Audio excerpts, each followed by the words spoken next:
Private William C. Slapper gave this account of Reno's charge at the Battle of the Little Bighorn on June 25, 1876. We took a rather sharp angle to the left, and things began to liven up. We were then trotting our horses and going down a long hillside which took us to the Little Bighorn River, which we crossed. Soon commenced the rattle of rifle fire, and bullets began to whistle about us. I remember that I ducked my head and tried to dodge bullets which I could hear whizzing through the air. This was my first experience under fire. I know that for a time I was frightened, and far more so when I got my first glimpse of the Indians riding about in all directions, firing at us and yelling and whooping like incarnate fiends, all seemingly as naked as the day they were born, and painted from head to foot in the most hideous manner imaginable. We were soon across the stream, through a strip of timber and out into the open, where our captain ordered us to dismount and prepare to fight on foot. Number 4s were ordered to hold the horses, while numbers 1, 2 and 3 started for the firing line. Our horses were scenting danger before we dismounted, and several at this point became unmanageable and started straight for the open among the Indians, carrying their helpless riders with them. One of the boys, a young fellow named Smith, of Boston, we never saw again, either dead or alive. In forming the firing line, we deployed to the left. By this time the Indians were coming in closer and in increasing numbers, circling about and raising such a dust that a great many of them had a chance to get in our rear under cover of it where we found them on our retreat. It was on this line that I saw the first one of my own company comrades fall. This was Sergeant O'Hara. Then I observed another, and yet another.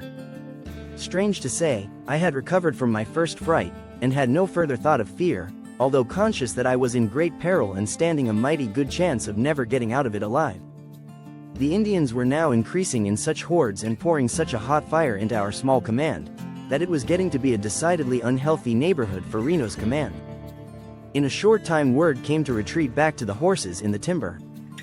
We got back there about as quickly as we knew how. In this excitement, some of the horseholders released their animals before the riders arrived, and consequently they were placed afoot, which made it exceedingly critical for them. It was said that before Reno gave the order to mount and retreat, he rode up to Capt.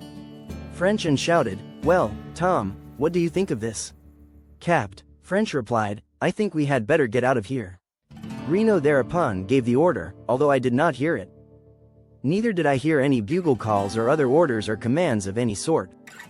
I could hear nothing but the continual roar of Indian rifles and the sharp, resonant bang-bang of cavalry carbines, mingled with the whoops of the savages and the shouts of my comrades. I did not strike the river at the regular ford, so was compelled to jump my horse into the stream at a point where the bank was about 6 or 8 feet high.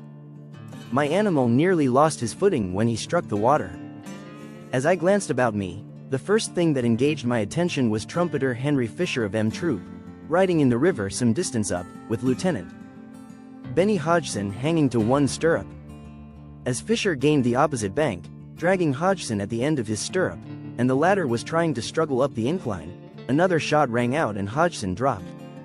I did not see him move again, and suppose he was killed right there. I believe one reason why so many of the men escaped was because of the intense dust which was raised by the horses and ponies of the combatants. It hung in dense clouds, and it was almost impossible to see 50 feet ahead in any direction. With fully 2,500 or 3,000 Indians racing their ponies about through that dust-laden plain, one can understand better the explanation of the situation. After getting across the river, I had the steep bluffs to climb.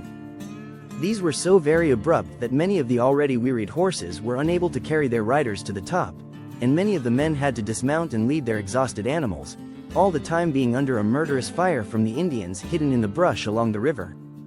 On the way up I passed the body of Dr. DeWolf, one of our surgeons, who had been shot and killed while trying to gain the top. I arrived at the crest of the hill without even a scratch,